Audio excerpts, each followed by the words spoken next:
Everyone aspires to be the best at something, but when this confidence transforms into taking others for granted, the universe might deliver a lesson.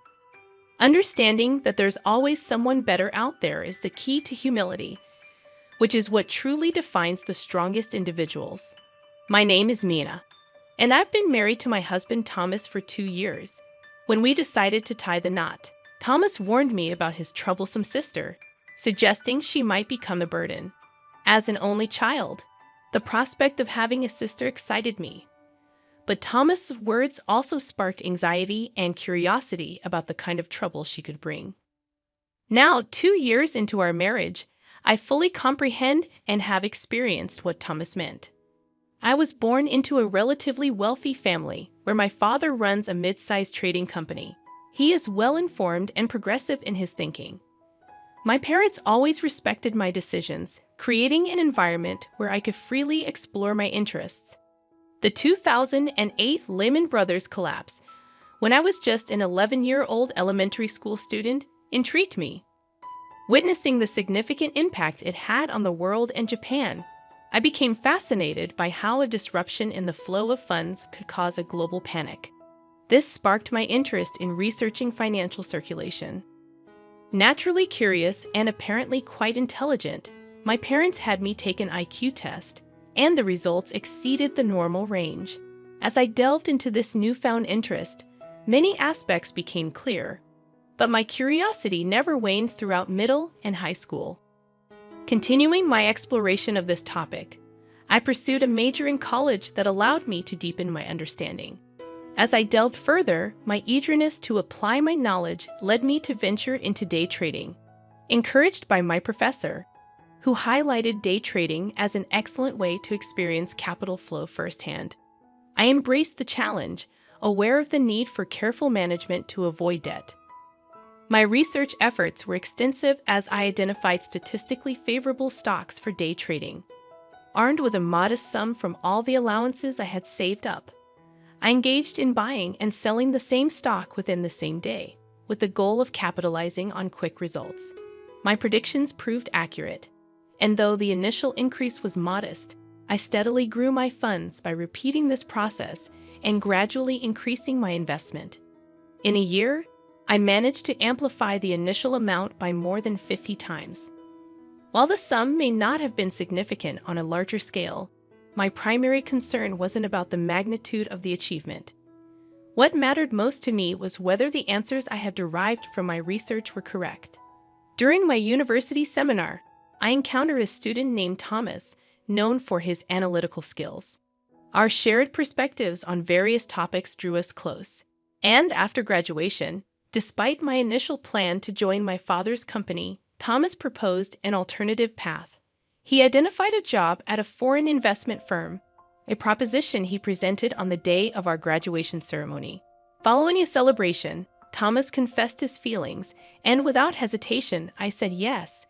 His intelligence had always been a source of comfort, and his understanding nature made me feel at ease.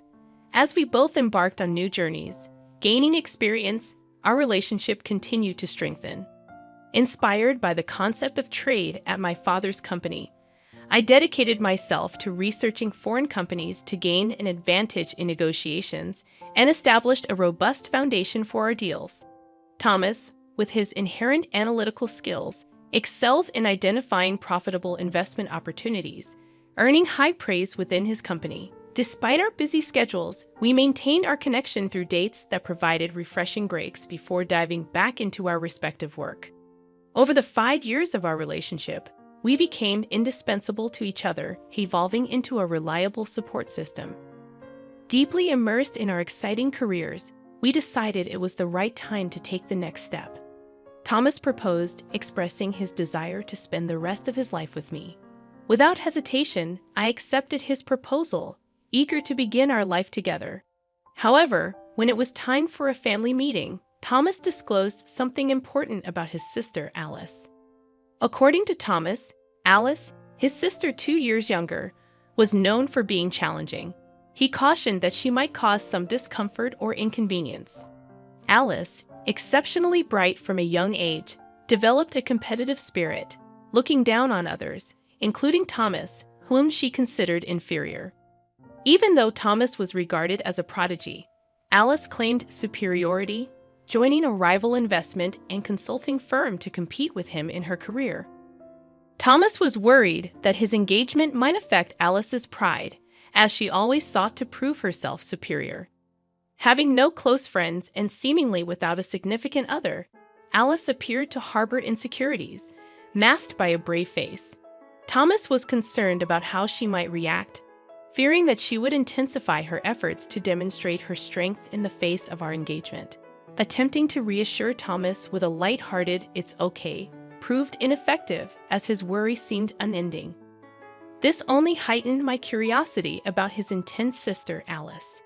Finally meeting her at a family gathering, her sharp, intelligent beauty was unmistakable, though a certain coldness lingered.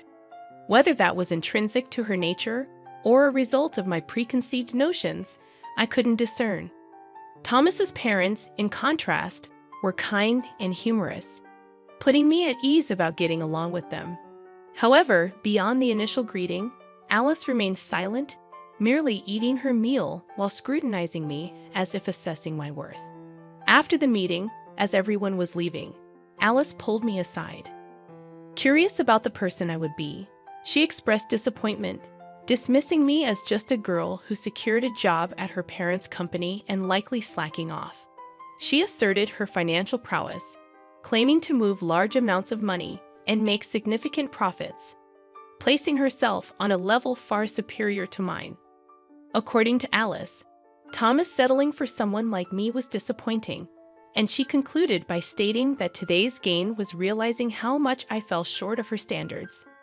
Stunned and unsure how to respond, Alice left the room, leaving me there. Thomas returned, noticing I hadn't left with Alice. Concerned, he asked if something had happened. In response to Alice's jab, I laughed it off, assuring Thomas that it was just a minor comment. Thomas apologized for his sister's rudeness, but I reassured him that I wasn't bothered. It didn't hurt, but I couldn't help but wonder what would happen the next time we met, particularly at the wedding. Strangely, I found myself looking forward to it, anticipating the interesting dynamics that might unfold. Surprised by my response, Thomas and I went on to have a grand wedding attended by family, friends, and colleagues from both sides. We pledged our eternal love and reveled in the joyous occasion, but Alice appeared grumpy and irritated right from the start. Thomas had mentioned that Alice had neither friends nor a romantic partner, so I could somewhat understand her feelings, finding it slightly amusing. During a break for a wardrobe change, as I waited for the staff to assist me, Alice entered seemingly without reason. She remarked that my happiness was only for the day and predicted that, as a plain woman, I wouldn't get the spotlight after the wedding, insinuating that I would just leech off Thomas' earnings. Unfazed, I couldn't comprehend how anyone could be satisfied with that. She declared her intentions to climb even higher on her own and find someone better than Thomas for an even grander wedding. With that rapid-fire monologue, a self-satisfied Alice left without giving me a chance to respond. As the staff walked in just after Alice's departure, I burst into laughter at the timing. Apologizing to the puzzled staff, I started changing, realizing that Alice knew how to keep things interesting. Since the wedding, I had no contact with her. I anticipated seeing her again, perhaps at Christmas when visiting my in-laws, but an unexpected connection with Alice arose sooner than expected. My father decided to seek external consulting for asset preservation and expansion at his company. Although I offered to handle it, he insisted on bringing in outside expertise, choosing a specific firm. Upon hearing the familiar name of the consulting firm during negotiations at my father's company, a sense of recognition washed over me, but I couldn't immediately place it. To my surprise, Alice was among the representatives of the firm, and the realization dawned that it was her company. We exchanged surprised glances, but silently agreed to act as if we were meeting for the first time, keeping our sister-in-law relationship a secret from the other team members. When I discussed the situation with Thomas at home, he already knew about it, expressing frustration. He suggested I step away from the project, but I found the situation amusing and laughed it off. Despite my amusement, I had to maintain professionalism during the negotiations. I pointed out flaws and inadequacies in their proposals, supported by logical reasoning that unsettled them. Alice tried to counter with past examples and mathematical evidence, but my responses exposed their weak points, leaving them silent. The meeting ended in my favor, with the other team agreeing to come up with a second proposal for the next meeting. As I relaxed with coffee after they left, I received a phone call meant for me. Answering the phone, it was Alice. She acknowledged my success, but declared that someone as excellent as her couldn't be bested by me. With a parting shot about not needing guidance from someone like me, she hung up. Bursting into laughter, I held the phone, drawing curious glances from nearby colleagues. From that point on, I took full control of the meetings, with their team often scrambling to respond to my points. Alice attempted comebacks but consistently fell short, her frustration visible. When I shared this with Thomas, he revealed that Alice had never been outdone by anyone before. Additionally, he mentioned that Alice had recently faced rejection from a guy she liked, compounding her irritation. I couldn't help but let out a surprised "huh" and stifle my laughter as the consulting project finally concluded successfully. The opposing team leader thanked us, expressing that they had learned a lot. And as everyone dispersed, Alice and I found ourselves alone. Alice, however, was not satisfied with the outcome. "I'm not satisfied with how things went. I'll make sure to get the better of you next time. Just so you know, I am more excellent. I even bought a tower mansion at my age. Only someone as outstanding as me could afford a brand new tower mansion," Alice declared, emphasizing her success as an investor. With that statement, Alice left, and Thomas later confirmed that what she said was true.